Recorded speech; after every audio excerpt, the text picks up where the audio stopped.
Hello, doctor Mini PG, specialist gynaecologist, Al Rukkan medical centre, Ajman. ഇന്ന് നമുക്ക് cervical ഇൻകോമ്പീറ്റൻസ് എന്ന വിഷയത്തെ പറ്റി നോക്കാം.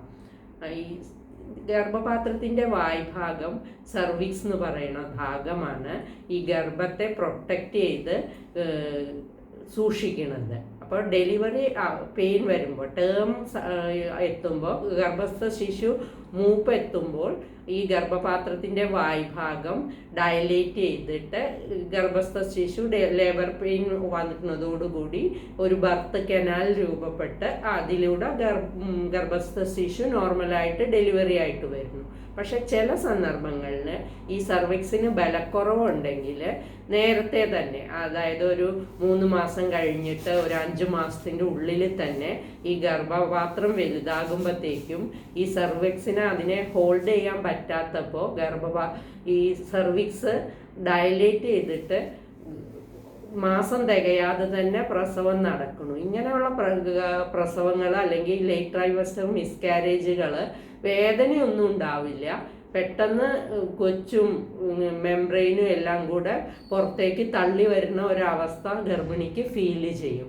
അപ്പോൾ അങ്ങനെയുള്ളതിനാണ് സർവൈക്കൽ ഇൻകോമ്പീറ്റൻസ് എന്ന് പറയുന്നത്. ഇങ്ങനെ വരുമ്പോൾ അതർവൈസ് നല്ലൊരു കുട്ടി മാസം തികയാതെ പ്രസവിച്ച് പോയാൽ വളരെ ബുദ്ധിമുട്ടുകൾ ഉണ്ടാവുമല്ലോ. അപ്പോൾ വളരെ എക്സ്ട്രീം പ്രീടേം ആണെങ്കിൽ നമുക്ക് കൊച്ചിനെ റെസ്ക്യൂ ചെയ്തെടുക്കാൻ പറ്റുകയില്ല.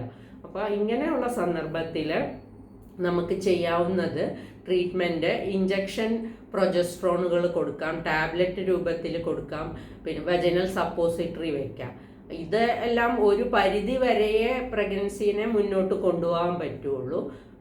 പിന്നെ ഉള്ളത് ഒരു സർവൈക്കൽ സ്റ്റിച്ച് ഇടുന്ന ഒരു പ്രക്രിയയാണ്.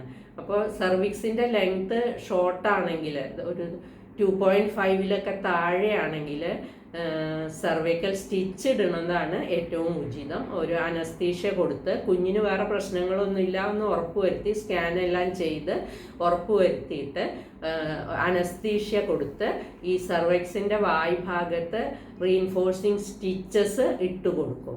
എന്നിട്ട് പ്രസവ സമയമാകുമ്പോൾ, അതായത് ഒരു 37 ആഴ്ച കഴിയുമ്പോൾ ഈ സ്റ്റിച്ച് റിമൂവ് ചെയ്ത് നോർമൽ ഡെലിവറിക്ക് വേണ്ടി വിടുകയാണ് പതിവ്.